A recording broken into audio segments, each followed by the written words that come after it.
Hello, and welcome to the Unitarian Universalist Church of Amherst. My name is Reverend Micelles Buchheit, and I'm the minister of this congregation. You are really lucky because you've tuned in to one of our summer Preaching by Parishioners services. This important program has been a part of this congregation for decades, and it gives congregants, parishioners, an opportunity to work through creating a service, including the sermon, the music, everything. I've been working with these folks since January, and you are in for a real treat. Each Sunday is different, and so be sure to check our website, uuamherst.org, to see what's on the menu for this week and next. You were on your way home when you died. It was a car accident. Nothing particularly remarkable, but fatal nonetheless. You left behind a wife and 2 children. It was a painless death. The EMTs tried their best to save you, but to no avail. Your body was so utterly shattered, you were better off, trust me. And that's when you met me. What happened? You asked. Where am I? You died, I said matter-of-factly. No point in mincing words. There was a truck, and it was skidding. Yep. I said. I died? Yep. But don't feel bad about it. Everyone dies. I said. You looked around. There was nothingness. Just you and me. What is this place? You asked. Is this the afterlife? More or less. I said. Are you God? You asked. Yep. I replied. I'm God. My kids, my wife. You said. What about them? Will they be all right? That's what I like to see. I said. You just died, and your main concern is for your family. That's good stuff right there. Join me as we light our chalice together. We gather this hour as people of faith, with joys and sorrows, gifts and needs. We light this beacon of hope, sign of our quest for truth and meaning, in celebration of the life we share together.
Truly is an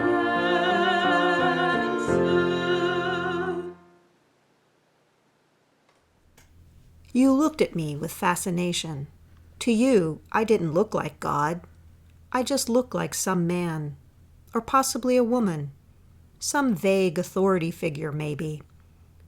More of a grammar school teacher than the Almighty. Don't worry, I said. they'll be fine. Your kids will remember you as perfect in every way. They didn't have time to grow contempt for you. Your wife will cry on the outside, but will secretly be relieved. To be fair, your marriage was falling apart.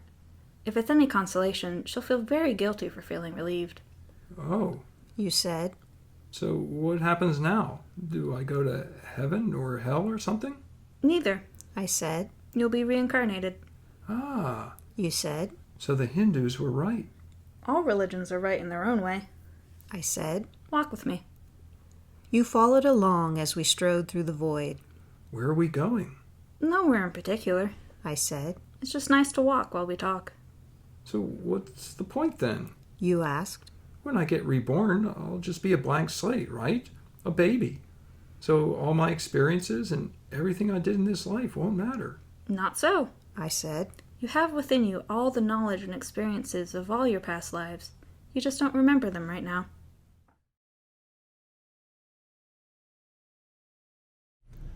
Science tells us that the universe is made of atoms and that these atoms arrange themselves into molecules. One of the ways that students of science and scientists themselves try to understand these molecules is to work with physical models, such as this one. This particular one represents cyclohexane, which is a molecule that's made of 6 carbons, 2, 3, 4, 5, 6. That's where the hexane comes from. And the cyclo just indicates that it's arranged into a closed ring. And you can see from this, for example, that you have 2 conformations of this molecule that it can have. There's this so-called boat form, and then sometimes it puckers in this direction, and you get the chair conformer of cyclohexane. So in my own work, I do study of molecules, but we don't use physical models like that. Instead, we study the molecules on a computer. We do simulations of the molecules. So here's a ridiculously simple example of a molecular simulation, and I'm showing it to you just to give you a sense of how they work. These little balls represent atoms, and in this case the molecules each contain just a single atom, and you can see that they move and bounce around off of each other, just like you might expect marbles or billiard balls to do. So it's almost intuitive the way they work. You can see that as an atom goes out one side, it comes in on the other, and this is illustrated a bit better if I show you the neighbors of the boxes of the systems that we're actually simulating. So the box in the center is the one that you could think of as being simulated, and the ones surrounding it then are the neighbors that represent the environment that it's in. So you can see that the atoms not only repel each other, but they also have some attraction. Sometimes they get caught up in each other's attractive regions, and they bounce back and forth. So the essential behaviors of atoms are captured in this model, that they repel each other when they're very, very close, and they attract each other when they're a little bit further away, and as they get very far away, they don't really see each other at all. So what I'm showing here is exactly the same thing you were looking at before, except we now have many, many more atoms in the box. So it looks like it's really complicated what's going on, but as we slow it down, you can be reminded that it really is nothing more than atoms bouncing off of each other. And we can zoom out and look at the larger picture, just as we did before, where the system we're simulating is in the middle, surrounded by its images. And while this is kind of fun to look at, basically there's really nothing remarkable about what's going on here. Here we're starting to get into something a little bit different. We're simulating now molecules that have more than one atom in them. These happen to have 20. There's 2 different types of atoms in this, and they're arranged in a chain. So we have the green atoms are in one segment, and we have the blue atoms are in another segment. I slowed them down here so that you can get an idea of exactly how they're moving. They really are, once more, nothing more than atoms bouncing off of each other, In this case, we have bonds between the atoms in the chains, and they go so far apart, and then they come back together. So what happens if you take a bunch of those molecules and pack them tightly together in a box? Well, that's what we're seeing here. What you're observing is an example of self-assembly. The molecules are still interacting with their neighbors, bouncing off of the atoms that are near them, and yet they've all managed to organize themselves without anything guiding them into these structures that you observe here. These structures are very similar to those that we see in living cells. And as we zoom out further, you can observe what a beautiful pattern we get emerging from this self-assembly process. So in this last example, I've put the red spheres back in with the chain molecules that you saw before to make a mixture. So it's interesting then to see what types of structures that these are going to self-assemble into. And you can see already that it's not going to be the lamella, the layered structure that we saw before, but instead these are aggregating into little balls that are called Micelles. So if we jump ahead a bit in the simulation, you can see that they've formed a bit further along. And it's actually even more interesting if we zoom out again as we did before. It's a little bit distracting to have the solvent there, so we can make it so that the red atoms are hidden and we can see the underlying structure of these micelles. So these micelles are not only very pretty to look at, but they're also very useful as scientists, for example, are using them to try to develop better therapies for cancer and other maladies.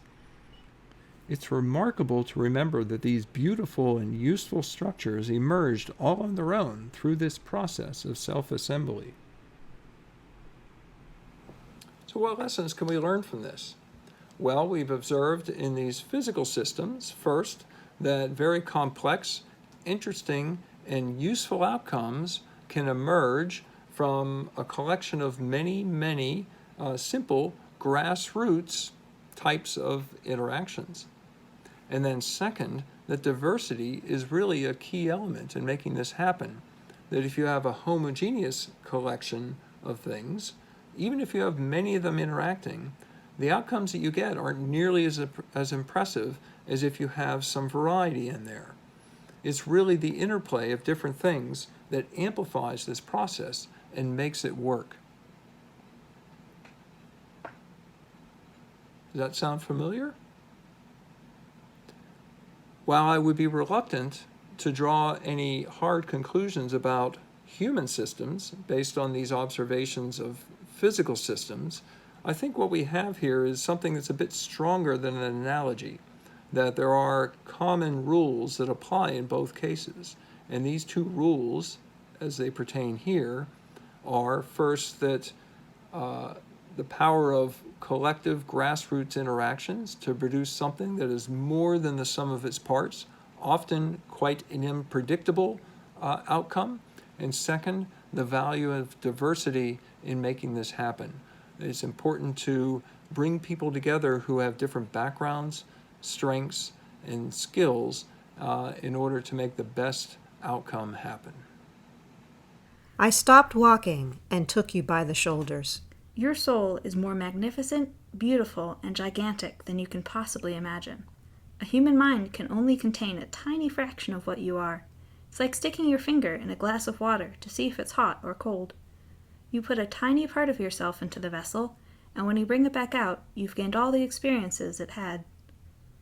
You've been in a human for the last 48 years, so you haven't stretched out yet and felt the rest of your immense consciousness. If we hung out here for long enough, you'd start remembering everything, but there's no point to doing that between each life. How many times have I been reincarnated then? Oh, lots and lots, and into lots of different lives. I said. This time round, you'll be a Chinese peasant girl in 540 AD. Wait, what? You stammered. You're sending me back in time? Well, I guess, technically. Time as you know it only exists in your universe. Things are different where I come from. Where you come from? You said. Oh, sure. I explained. I come from somewhere else. And there are others like me. I know you want to know what it's like there, but honestly you wouldn't understand. Oh. you said, a little let down. But wait, if I get reincarnated to other places in time, I could have interacted with myself at some point. Sure, happens all the time. And with both lives only aware of their own lifespan, you don't even know what's happening. So what's the point of it all? Seriously? I asked. Seriously. You're asking me for the meaning of life? Isn't that a little stereotypical? Well, it's a reasonable question. You persisted.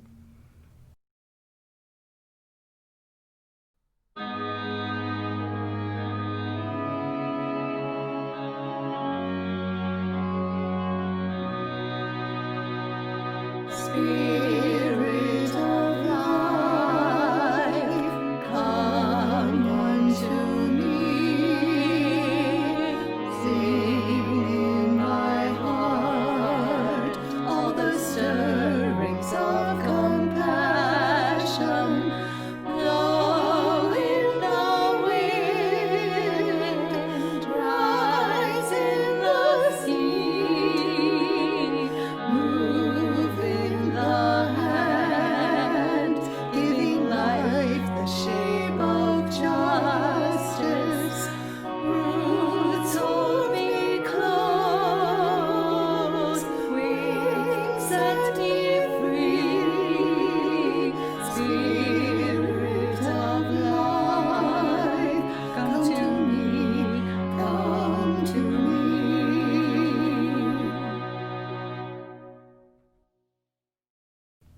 I looked you in the eye.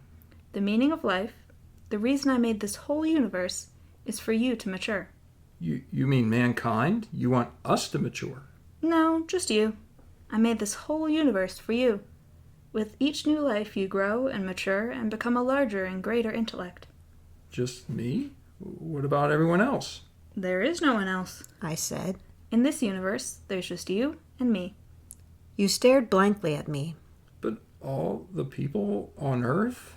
All you. Different incarnations of you. Wait, I'm everyone? Now you're getting it. I said, with a congratulatory slap on the back. I'm every human being who ever lived? Or who will ever live, yes. Abraham Lincoln? And you're John Wilkes Booth, too. I added. And Hitler? You said, appalled. And you're the millions he killed.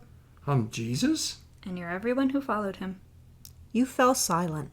Every time you victimize someone, I said. you were victimizing yourself. Every act of kindness you've done to yourself. Every happy and sad moment ever experienced by any human was, or will be, experienced by you. You thought for a long time. Why? You asked me. Why do all this? Because someday you will become like me. Because that is what you are. You're one of my kind. You're my child. Whoa, You said, incredulous. you mean I'm a god? No, not yet. You're a fetus. You're still growing. Once you've lived every human life throughout all time, you will have grown enough to be born. So the whole universe You said. is just... An egg. I answered. Now it's time for you to move on to your next life. And I sent you on your way. Andy Weir is the author of The Martian, a book that came out in 2014 and which a year later was made into a successful movie starring Matt Damon. It's notable for providing a realistic account of how someone might survive if marooned on Mars. Weir is also the author of today's 4-part reading, The Egg. I really like this story because I see it as an allegory that motivates several of our 7 principles. And while I would never describe it as a realistic account of God, it could be fair to say it provides a rational account, a model for the world that gives meaning and coherence, and maybe even a purpose, to our values. Like any good fundamental model, the reality envisioned by the egg brings unity to disparate ideas, and in doing so it may reveal new ones. So how about we see what we can find?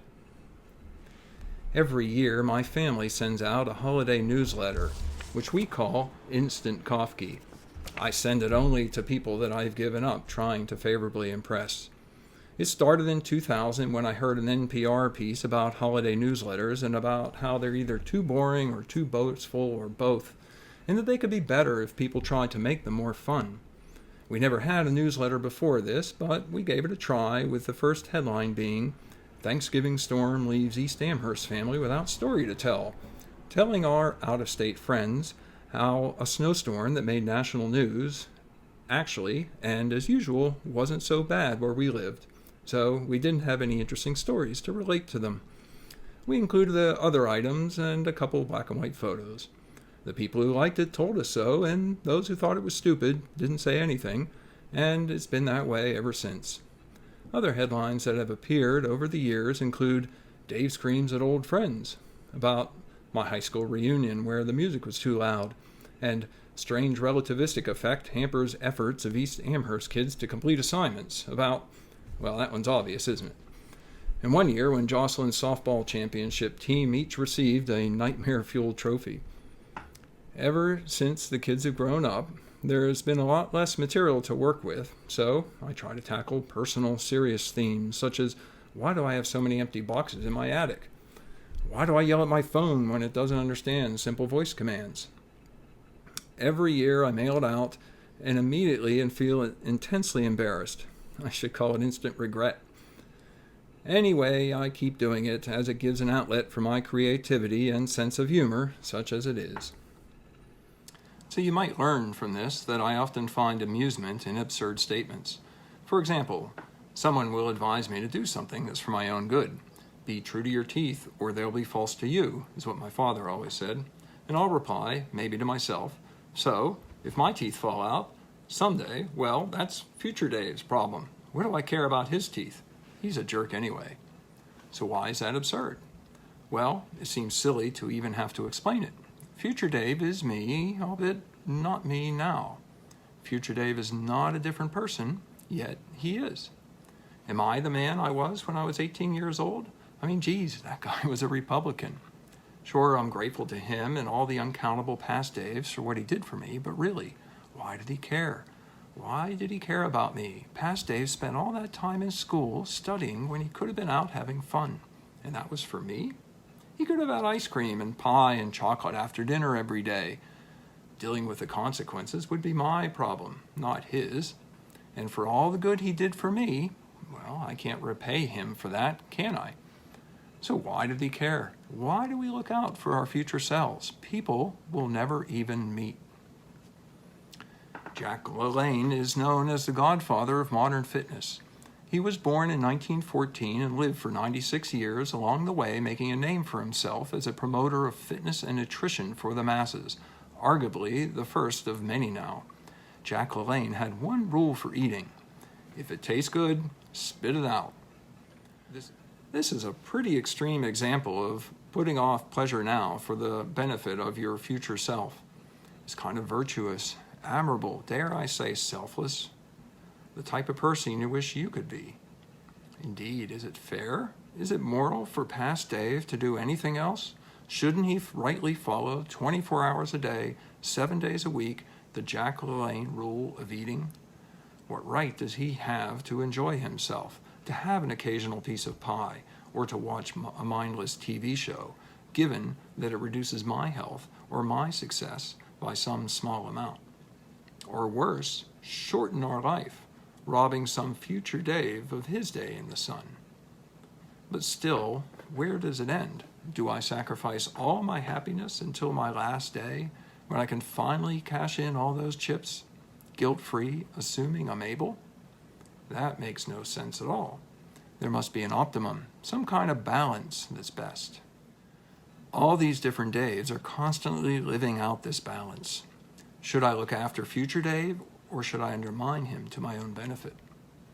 Everyone makes this trade-off differently, even changing as their life progresses, as their different now-yous take control.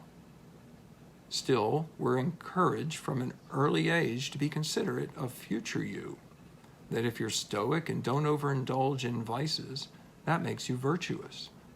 Underlying this idea is that you're giving up something for the benefit of someone else. That someone else is future you. To whatever degree you exercise discipline and restraint now, you expect that future you will get a reward. How are we conditioned to give so much deference to our future selves? It seems obvious, but is it? Yeah, there's a visceral sense that future me is me and not some separate person. But that case is harder to make the farther we project into the future. And in a sense, maybe strength of character relates to how far you go in this distance, how much you sacrifice for someone who is very, very distant from you. Yet, it is entirely normal to do this. It happens all the time. This sense of future you as being really, really the same as now you is powerful. Even if you're not sure that you will eventually inhabit that position 40 years from now, that is, that you'll live that long, you'll sacrifice a lot to set up a world that tries to ensure you'll be okay if you do. All this for a person who is a stranger to you now. Wouldn't it be good to harness that power for something bigger? The architects of society have models and heuristics to guide their designs and choices. The models are not always realizable in practice, but that doesn't mean they aren't useful. For example, the veil of ignorance is a concept that goes back a few centuries, but is now associated with the 20th century American philosopher John Rawls.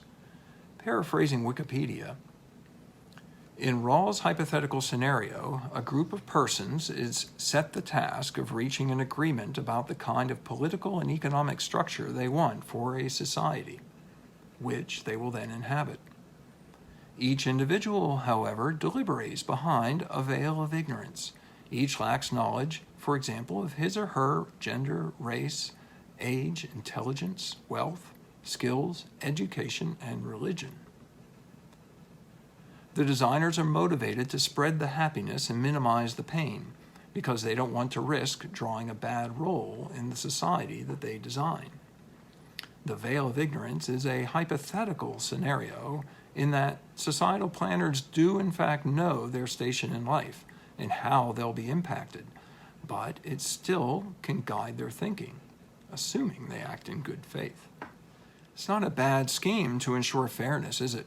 Give someone control over the range of outcomes, but don't let them choose which one is theirs. Now, most of us aren't in the business of designing societal systems, but the same idea can be applied at a smaller scale. Parents of multiple children learn that this division of control can be an effective way to give their kids some agency while ensuring fairness. One child splits the candy bar in half, and the other chooses which half to take. The first child sits behind a veil of ignorance, not knowing which half she'll get. Rawls' veil of ignorance harnesses your self-interest as an engine, or at least as a guidepost, for fairness and good.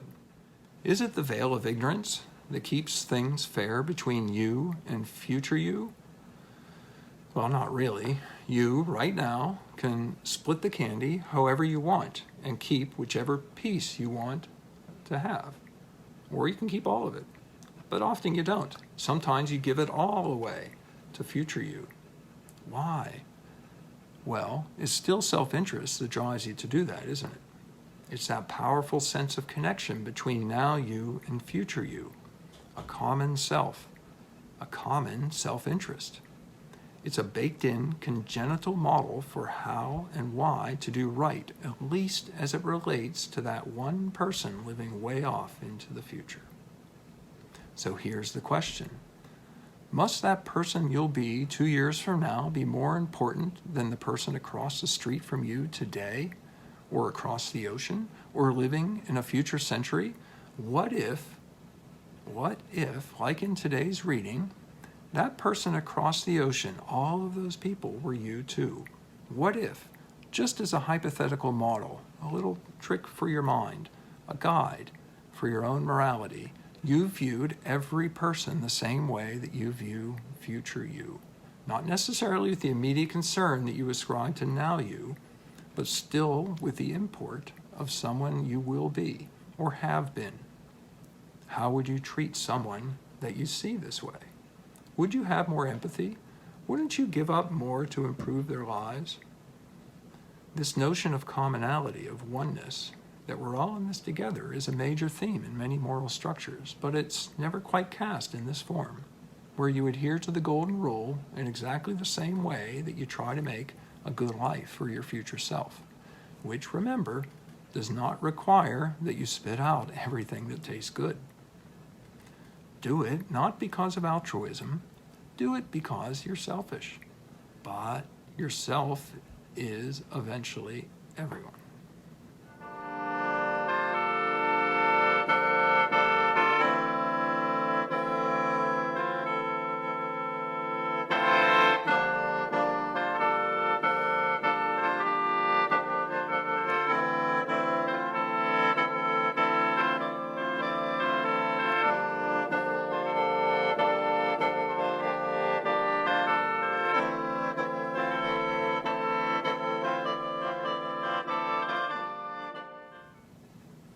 In the egg, there's a larger idea, though.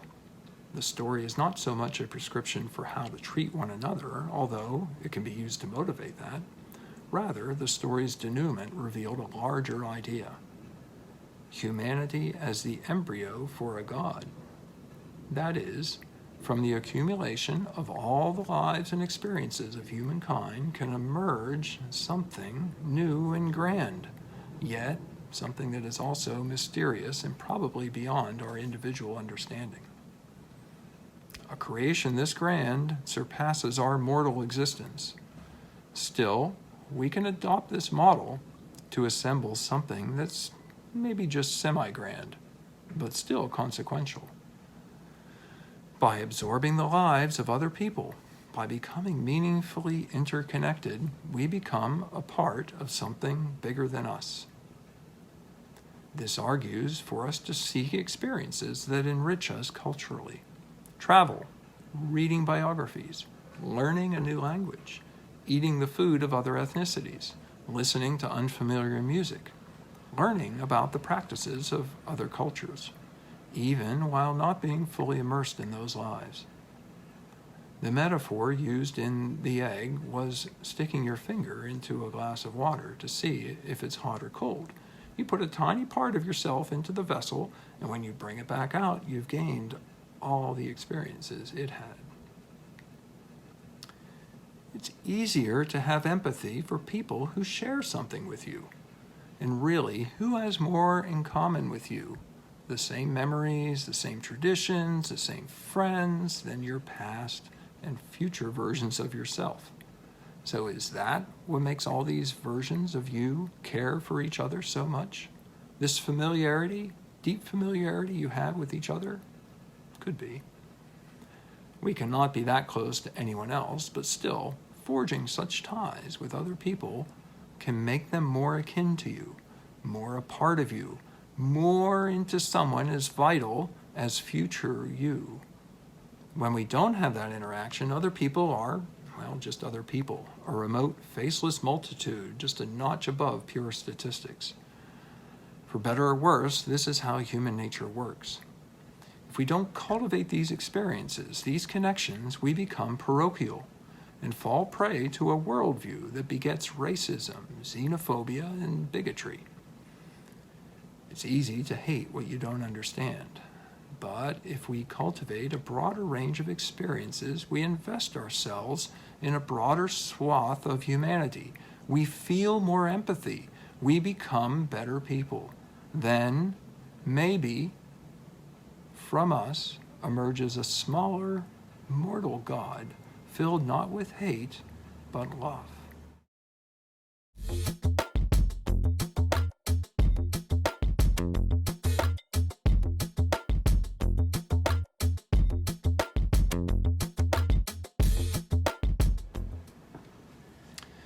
The egg is a model for the universe, the moral universe, that gives us cause for the inherent worth and dignity of every person. In following this model, the worth and dignity that you ascribe to future you that exists 1 year or 10 years from now is inherent in every person. They are all ultimately an instance of you. The people you see every day, the people you serve, the people who serve you, the people you have yet to meet, and the people you will never meet, the people who will occupy Earth after we're all dead and gone, even the future someone who someday may inhabit Mars.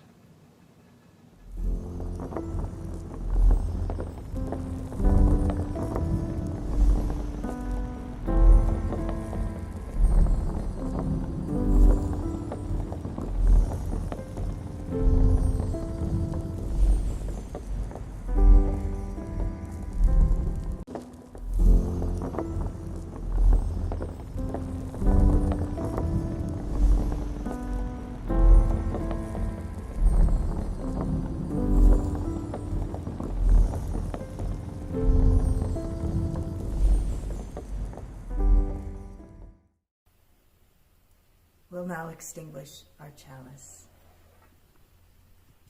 We extinguish this flame, but not the light of truth, the warmth of community, or the fire of commitment. These we carry in our hearts until we are together again.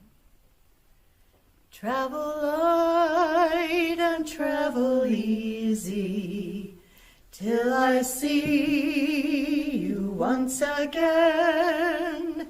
Travel light and travel easy, and remember I'm your friend. May your house be a place of happiness for all who enter it, a place where the old and the young are renewed in each other's company, a place for growing, a place for music, a place for laughter. And when shadows and darkness fall within its rooms, may it still be a place of hope and strength for all who enter it, especially for those who may be entrusted to your care. May no person be alien to your compassion. May your larger family be the family of all humankind. And may those who are nearest to you and dearest to you constantly be enriched by the beauty and the bounty of your love for one another. Thank you for joining us in worship today. We hope that it has been a meaningful time for you. If you'd like to know more about the Unitarian Universalist Church of Amherst, or would like to find a way to give to our ministries, please check out our website, uuamherst.org. You can also text your gift to 833-987-1968. We look forward to seeing you again.